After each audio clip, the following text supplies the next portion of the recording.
Hello, English group. This is an additional lecture for you in regards to language standards 1, 2, and 3, approaching the more knowledge of grammar piece that the other content areas will not be responsible for, but you will. You are responsible, as I said before, for a portion of standard 4 when it comes to figurative language. I don't necessarily believe that I need to give you a lot of really clear, direct instruction on that or even strategies on that. I think that one has been pretty intuitively supported with the idea that you teach the different syntax of figurative language like simile, metaphor, etc.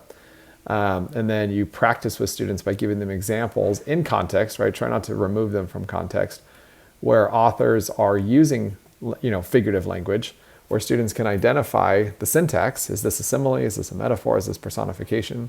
And then supporting their interpretation thereof. What is being compared in this example? Why would the author compare these two things? What idea can we infer?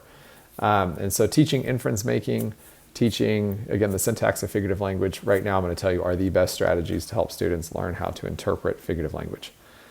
And again, you want them to interpret. Please stop assessing students on just the identification of the form, right? The syntax. Oh yeah, so here's your quiz. What sentence is this? Oh, that's a simile. Oh cool, they get it. That's not what the standard's saying. The standard's asking you to literally interpret those various forms of figurative language. And so get them to interpretation, get them to inference making.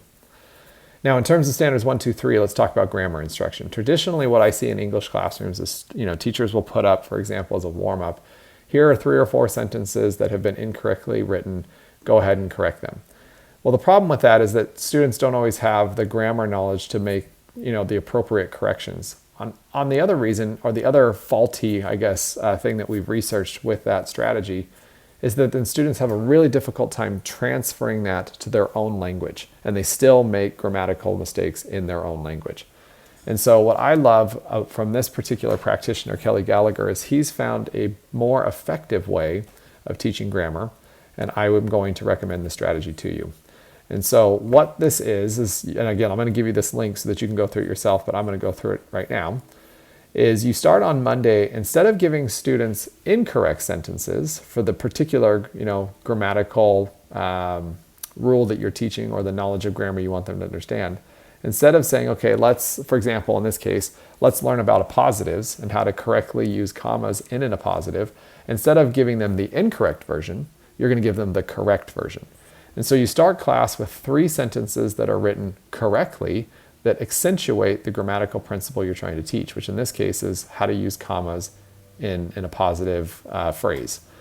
And so what you do then is lead kind of an inquiry-based inductive way to help students try to figure out what are the principles at play. These sentences are all written correctly, so what do you notice? How are they written? Why are they written that way? And really getting students to start to draw out their own principles. And so you can see here what students are starting to write. What did I notice? I noticed the sentences have interruptions. All the sentences have 2 commas. The comma seems to go before the interruption and after the interruption. And so they start to formulate these rules, and you obviously will support them in verifying that those are the rules, because grammar do have, right, precise, exact answers. And then once they do that, then they can start generating a rule, right? And so you can have a discussion about that rule. What's the rule that we can then form when it comes to, and you can ask the question, using commas within a positive phrase. And then they start to formulate, again, those rules, right? And then what you do is then you have students, from formulating those rules, they do, as you can read here, they imitate. So now, instead of correcting other people's language, they're actually going to use the newly formed rule in their own language. And that makes sense, right? Because these students are going to be writing, and they need to be using their language and processing the grammatical knowledge within the context of their own language.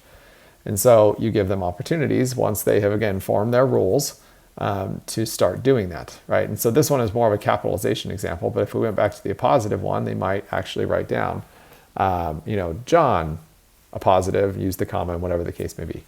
And you can have more fun with this and make this real life and have audiences where you say, okay, write to a friend or write a letter to so-and-so. And so it becomes more relevant.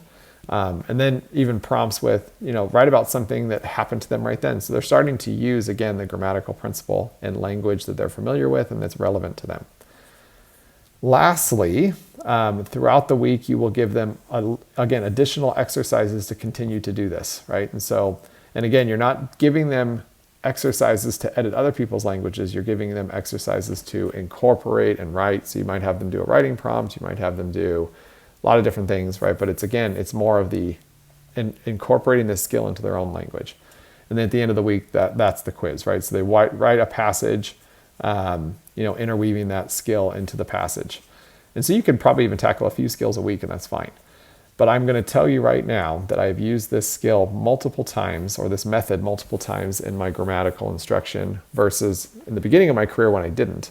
This method works. It works brilliantly. Students all of a sudden naturally start writing better. They're becoming more aware of why they're writing that. I remember one of my 7th grade students, when he did one of the skills that I had taught that week in his writing, I said, "Hey, look what you did." And he was like, "Well, yeah, that's how you're supposed to write that sentence." It was like natural to him. It was awesome, right? And so I'm going to commend this to you when you have to teach standards 1 through 3, that you move away from just the revision of other people's language practice and use this practice for teaching those specific things that you'll find in language standards 1 through 3.